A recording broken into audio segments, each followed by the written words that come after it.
Percuma PPKM kalau aparat negaranya tidak mengawasi dengan disiplin.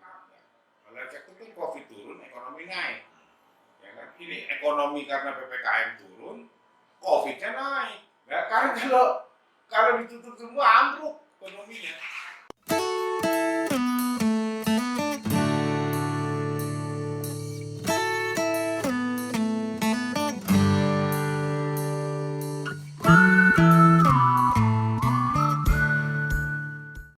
Mas Arief, Ya. selamat sore.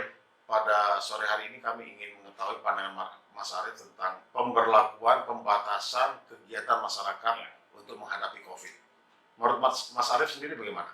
Kan begini, kemarin kan Presiden ngomong ada PPKM atau PSBB ya. Ternyata ekonominya juga jeblok, nggak ikut naik, ya kan? Nah, pasti jeblok lah ekonomi dengan adanya PPKM itu kan. Tapi ternyata penderita COVID juga meningkat. Nah, persoalannya kan ada dua kan, apakah kesehatan dan ekonomi. Tapi kalau saya lihat PPKM yang diberlakukan, contoh di Jakarta ya, semua harus tutup jam 7. Harusnya yang memberlakukan PPKM ini mengerti tentang perilaku konsumen. Ya. Kita lihat misalnya kafe-kafe jam 7 tutup, supermarket tutup. Kita harus tahu. Contoh aja, berapa lama seorang konsumen di supermarket atau di warung Tegal atau di warung Padang atau di kafe melakukan transaksi? Nggak lebih dari 1 jam. Yang kedua, kapan konsumen-konsumen ini akan belanja di tempat-tempat perbelanjaan tadi, misalnya di kafe, di mall, atau di warteg, ya, atau di supermarket. Contoh aja misalnya kafe, supermarket, mall, atau warung, warteg dan warung Padang, itu orang rame baru belinya jam 12. Nanti rame lagi setelah maghrib jam 6. Artinya udah mendekati jam 7. Harusnya tidak perlu pembatasan waktu sampai jam 7. Contoh aja, orang bekerja, makan siang kan perginya ke warteg, atau orang mau belanja ke supermarket jam-jam segitu, pergi ke mall jam-jam segitu, ya. Terus setelah pulang kantor, pulang jam 5, jalan ke jam 6. Nah, hanya pendek dia waktu belanjanya, akhirnya tidak belanja. Dan orang juga buka toko males dengan pemberlakuan itu kan. Artinya akhirnya ekonominya drop. Sebenarnya penyebaran COVID itu bukan karena terlalu banyak dibuka gerai-gerai ekonomi ya, bukan. Ya, tetapi lebih kepada kedisiplinan masyarakat, ya, terus kedisiplinan aparatnya untuk menjaga PPKM. Percuma PPKM kalau aparat negaranya tidak mengawasi dengan disiplin. Ya, kan? Artinya saya sangat tidak setuju pembatasan kegiatan ekonomi kayak di Jakarta misalnya sampai jam 7 enggak. Contoh aja, sebenarnya kita harus tahu kenaikan COVID itu kemarin itu kan November Desember. Kita lihat kegiatan November Desember ini apa? Adalah pembukaan public transport secara bebas. Harusnya yang dilakukan pembatasan itu di public transportnya. Contoh aja, beberapa kasus kemarin, orang tertangkap menjual surat bebas COVID. Orang mau naik pesawat.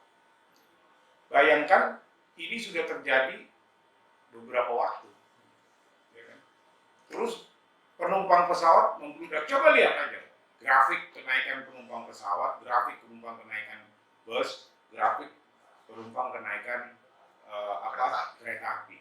Harusnya yang di PPKM itu adalah public transport, bukan gerai-gerai ekonomi kayak warung, pasar, nggak perlu.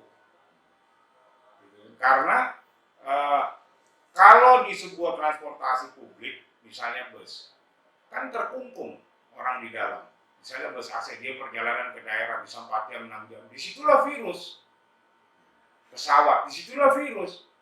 Ya kan? Coba aja kalau kita PPKM kan public transport, yang bukan public logistik ya, bukan transport logistik ya, tapi adalah untuk publiknya. Itu pasti akan menurun. Jadi kalau ditutup itu dibatasi jam kerjanya supermarket, pasar, warung, ambil Pak ekonominya. Bagaimana PPKM yang dilakukan di industri atau di pabrik-pabrik atau misalnya di kantor-kantor? Apakah akan efektif? Saya rasa nggak efektif ya. Ternyata kan COVID bertambah. Kalau efektif kan COVID turun, ekonomi naik. Ya kan? Ini ekonomi karena PPKM turun, COVID-nya naik. Harusnya kan dengan ekonomi turun dibayar dengan penyebaran COVID yang menurun. Ini kan enggak. Itulah yang buat marah presiden. Ya, artinya kalau ekonominya hancur, gimana nanti kita mau batin orang-orang yang terpapar COVID? Ya kan? Makanya harus tadi ketika menerapkan PPKM suatu daerah atau pemerintah harus tahu perilaku konsumennya. Ya kan? Kayak contoh Mas, ada nggak orang misalnya di restoran itu sampai duduk 2 jam, 3 jam kan enggak. Bisa bangkrut itu restoran kalau duduk 2 jam, 3 jam gak ganti-ganti pembeli. Tapi kalau orang naik bus dari sini ke Bandung berapa jam? Public transport ya. Orang dari sini naik bus ke Surabaya berapa jam? Naik kereta berapa jam? Nah, lebih menyebarnya lebih banyak. Tapi dengan di PPKM-nya transportasi, perhotelan, restoran juga kan ikut ditutup karena kemudian ambruk. Gini loh Mas, kalau kita mau tahu ya Mas, contoh aja sekarang, berapa sih penumpang pesawat terbang sehari? Kita hitung. Dengan jumlah total penduduk Jakarta yang melakukan aktivitas ekonomi. Ya kan? Tapi itu apa ya? Nyebar kemana-mana COVID-nya. Karena apa? Disiplin pengawasannya untuk naik ke pesawat itu kurang. Dan orang Indonesia itu biasanya ada beberapa ya orang Indonesia yang punya moral yang tidak baik. Itu tadi beli surat COVID dengan mudah. Contohnya Mas mau pergi besok pagi jam 4 pagi, jam 10 malam Mas ditelepon oleh saudaranya. Dengan mudah kan beli aja surat COVID bisa naik pesawat. Itu yang terjadi. Ya kan? Artinya dengan ditutupnya public transport itu di PPKM itu hanya lalu lintas manusianya aja berkurang dari daerah ke daerah. Tapi kayak misalnya di Jakarta kan nggak berkurang, orang bisa naik motor.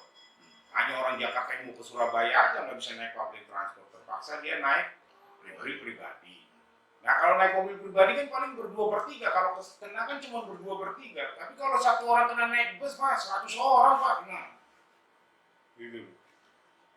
Jadi di Cina juga public transport Pak yang di PPKM bukan ekonominya. Gitu. Kan lebih mudah mengontrolnya. Ya kan? Nah, karena kalau ditutup semua ambruk ekonominya. Oke Mas, makasih banyak ya.